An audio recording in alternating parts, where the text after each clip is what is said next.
It was a chilly evening at Dodger Stadium, the kind of October night that feels heavy with anticipation.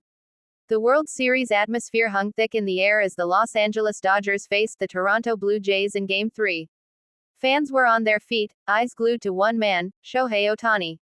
Every time he stepped into the batter's box, the energy of the stadium seemed to shift, and tonight was no different.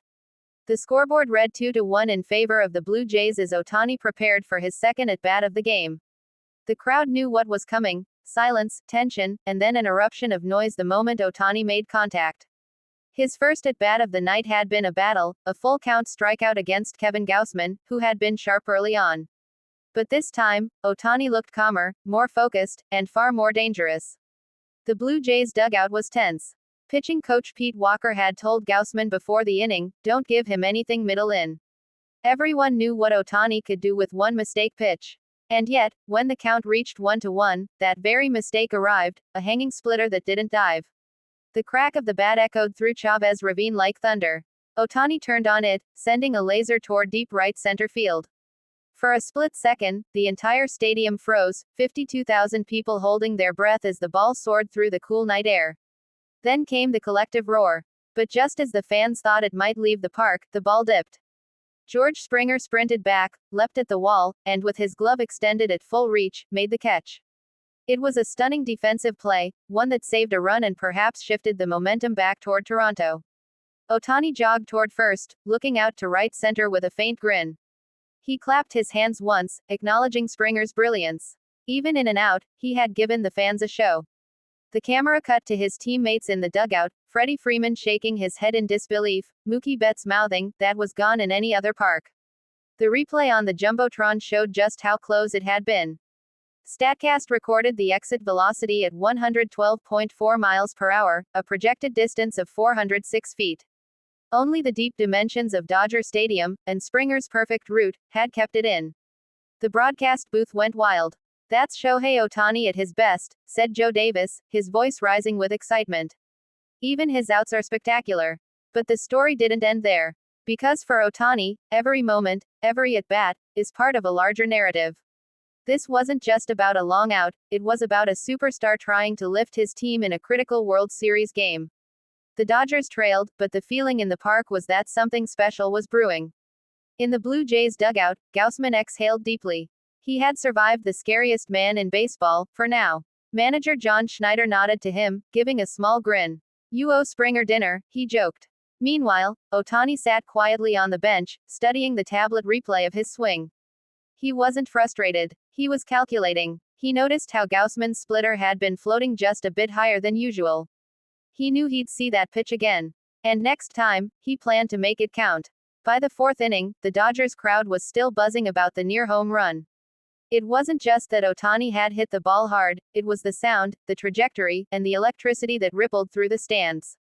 It reminded fans why they loved baseball, because one swing could change everything. Down in the dugout, Mookie Betts leaned over and said, "That's gone next time, bro."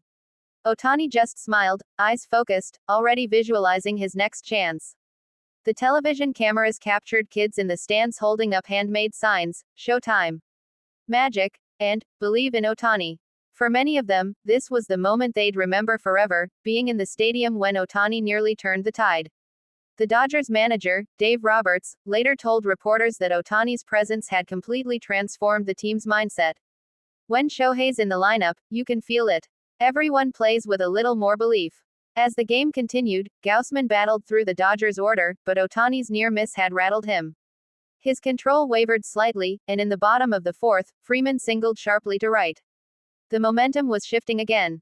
By the time Ohtani's next turn came around in the sixth, the crowd was once again on its feet, chanting his name rhythmically, "Shohei.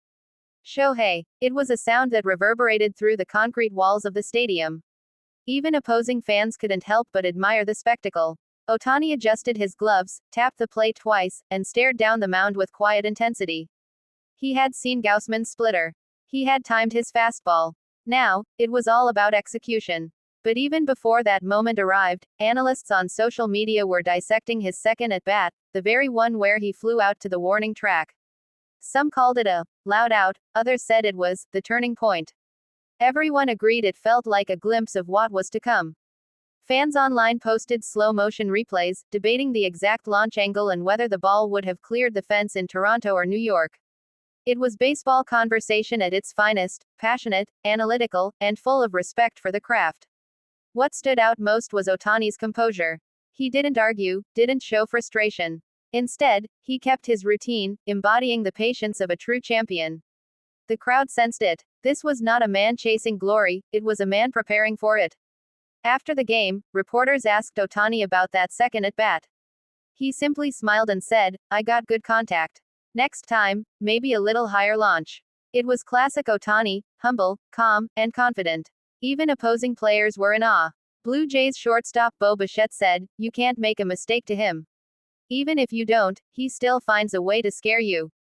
That single swing, though it didn't change the score, had changed the tone of the game. The Dodgers dugout came alive. Their energy picked up. Their at-bats grew sharper, more aggressive. By the seventh inning, the Dodgers had tied it up 2-2. And who started that rally? The very next hitter after Ohtani's near homer, Max Muncy, who later admitted, "Seeing Shohei hit that rocket fired us up. It made us believe." As night deepened over Los Angeles, the crowd's roar grew louder with each inning. The magic of postseason baseball was in full swing, and Ohtani, as always, was at the heart of it.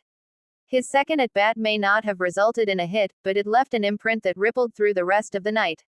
It was the kind of moment that makes the World Series unforgettable. By the time the final out was recorded, the Dodgers had clawed back to win 4-3 in dramatic fashion. Reporters later wrote that the turning point came in the third inning, with Ohtani's towering fly ball that nearly changed everything. Sometimes, in baseball, the moments that don't become hits are just as powerful. For fans, it was a glimpse of greatness, a reminder of why Shohei Ohtani is not just a player, but a phenomenon. From the first swing to the last pitch, his presence defined the game's rhythm. Even when the scoreboard didn't show his name, his impact was everywhere, in the energy of the crowd, the focus of his teammates, and the fear in the eyes of opposing pitchers. As fans filed out of Dodger Stadium, one chant echoed softly into the night. MVP, MVP. It wasn't just for one game, but for everything Ohtani represented: excellence, humility, and the magic of the sport itself. And somewhere in the quiet of the Dodgers locker room, Ohtani smiled faintly, replaying that second at bat in his mind. He knew there would be more chances, more moments, and perhaps, one final swing that would seal his name in World Series history forever.